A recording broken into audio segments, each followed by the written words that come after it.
Hello everybody, welcome back to MASH. We've just seen Star Wars The Last Jedi, and I think we've all got some opinions on the film. We're joined by Captain Jack again, who's a sci-fi, Star Wars and Star Trek YouTuber. So no one better to join us, I don't think. What did you think overall?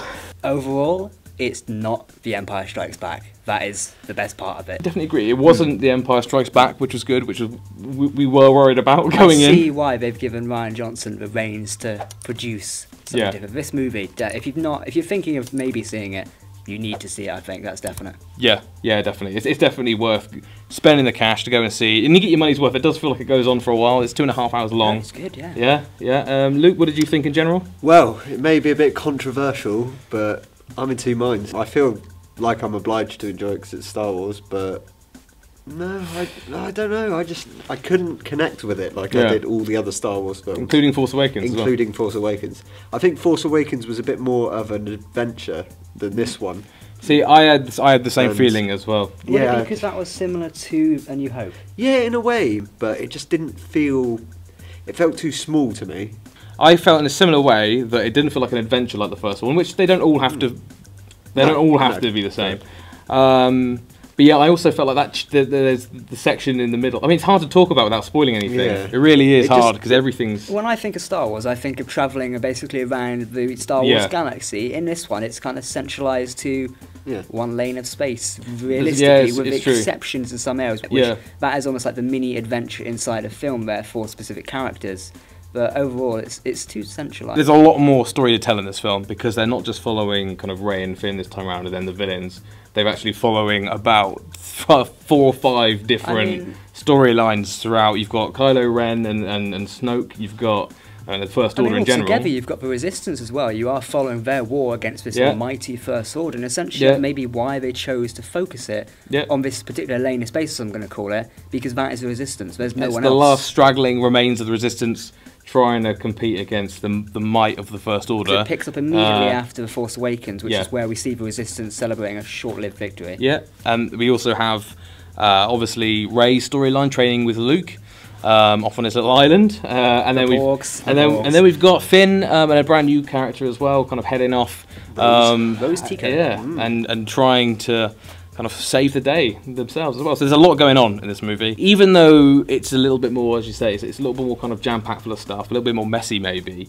The characters are good. Who are your favourites, guys? I mean, I thought the performances were brilliant. Yeah. You know, they're all great characters. My favourite, I don't know really. They're all a mixed bag, if you know what I mean. I can't really pinpoint my favourite. Kylo Ren, I think, is my favourite character. Yeah, personally. But then I'm a Sith at heart, so. And what about you, Jack? I really liked the new introduction of Admiral Holdo, to be honest. That was a character which I created a few analyst videos on, never got round to it, but it was a character that was misunderstood from how she was portrayed in media to what she turned out to in the film. There's a lot to love for Star Wars fans, I think, with a lot of new characters and obviously the old as well. I think it does a fantastic job of appreciating the really original fans and welcoming new people at the same time. Very similar to how The Force Awakens did it, which is a good approach to get new people. I mean, I'm pretty sure if we look at the audience here tonight, a lot of them were new, younger people who probably would have never seen Star Wars when it first came out, but also a mix of people who most likely would have seen the first films. Yeah, and I think the other thing is with that is that I kind of feel like, you know, you were saying that you felt it was a bit too kind of humorous in places, especially owned by Disney now, the same guys, people who own the Marvel Cinematic Universe, and there's definite kind of little twinges of that in terms of humour, the way some of the characters kind of banter off each other and a little bit like that, but you didn't quite like that, did you? To me, the humour kind of, it disjointed everything, it kind of broke everything up a bit to me, so the scenes with the Empire, they're meant to be this force of evil that are sinister, and they're joking around, having a good time, and it's like... And there's a lot of that at the start going in as well. And you're meant to be sinister, you're meant to be dominant over the rebels, and they can joke about because they're the light-hearted light side, but the dark side have always been... You know, Darth Vader didn't joke around. He was dead serious. If there ever was, it was like a certain type of humour which was kind of it was puns. Cliche, but played. I mean, subtle. In Rogue One, they played it off by going where he choked him and said, "Don't overestimate your ambitions." Don't choke on your ambitions. That's the one. Which is like, that was okay because it wasn't like directly. No one else was there and thinking, "Oh." It wasn't kind of basically. It wasn't It a bit lame almost. Just felt like there was a laughing track. Yeah, it just felt like every minute there was another slapstick joke. Or it's forcing it a bit too much. It was I think, forcing it. The Force Awakens had its moments, but I thought they were okay, to be honest. They fitted in with the kind of adventure-y kind of. I think they may have been pushed a bit too far. Like the original Force Awakens. What does everyone remember? The BB thumbs up. That's everyone loves that. Yeah. But there was too much of it in this one, I think. Stylistically, the new films obviously are modern, have a modern kind of feel, modern style, compared to, again, the prequels have their own kind of feel. Yeah. The original trilogy has its own kind of feel as well. What do you, kind of 2 films in, obviously, with one more kind of final on the way? This trilogy, how do you feel about it stylistically then, with the new approach to humour and the new kind of way of storytelling, and a very kind of heavy, what I feel is very kind of emphasis on mystery.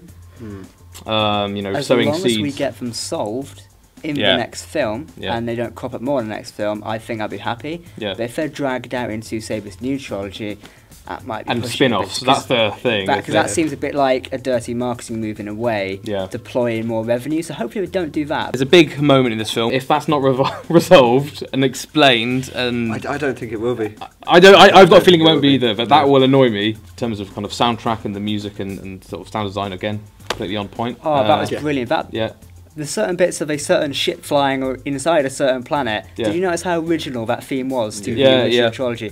Now you nail that bit there, it is very good because it's so reminiscent. Great little... Again, it brings people back because they remember it, but it's also music that fits in with a modern film. And great little musical cues throughout. Leia's theme, obviously the Empire's theme plays in little bits. March of Resistance again, which is the X-Wings. They played that about 3 times, I think. Again, you had Leia's theme, you had the Falcon's theme, and Han's theme was inserted somewhere in there. Especially with the certain elements they were picking up and playing with. So I mean, Luke, what do you think about the sort of sound and Star Wars score is going to be the Star Wars score at the end of the day. It's always going to be good. Like visually looks good, sounds brilliant. Then, like you say, sound makes 50% of the film. Star Wars is Star Wars at the end of the day. What do you think about the handling? This is kind of the main point, I guess, of this film. Now we've got Luke back in the picture. What did you think of the way they handled him? And Leia as well, considering obviously Carrie Fisher's passing. They handled Leia extremely well. How, this is going to differ on spoilers and stuff like that, but how it's going to be dealt with in the next film is interesting. I thought that too. I think they did very good. There were certain moments in there where you felt this is an amazing tribute to a character who, a bit like that line in Force Awakens, to me she's royalty. It's very well. Yeah, and Luke, how did you feel? I think the handling of Leia, like you said, was really well done. It was... She's a great character at the end of the day, and just tribute to the old films and a tribute to Carrie Fisher. And she clearly had filmed all of her scenes as well. There wasn't any like, or maybe there was, but it was very well done if it was. But it didn't feel like there's any CGI kind of like replacements or anything. No. One moment I love about this entire film really is the amount of jewellery around it. They said Carrie Fisher, when she was on set, she goes, right, I want jewellery everywhere. That's why you can see certain characters having rings and necklaces and earrings, and the certain characters medallions and things like that.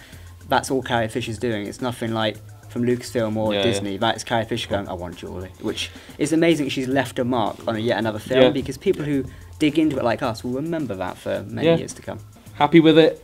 Yeah. Maybe. I'm going to have to watch it again. Yeah. But right now I'm in 2 minds about it. Such high expectations. I think my expectations just didn't meet up to what I thought it would be. Fair enough. Jack, what did you think as a big Star Wars fan? I'm very happy with it. However, like Luke, I'm still on second minds of it, where it's like I'm going to need to analyse it and sit down and think, because we've literally just watched it. That's where we are now. So it's like I need a train journey home to think about. And I think as well, like we spent the last 2 years looking forward to the new chapter in it, and so you build up a lot of hype. Obviously, there's a lot of people online kind of put theories forward and a lot of videos made about it, and some of them what you want to see. But you're not always going to see that at the end of the day, are you? So, I mean, we're not going to give it a score out of 10 or anything like that. I think it's just better to discuss it and go and see it for yourself. Yeah.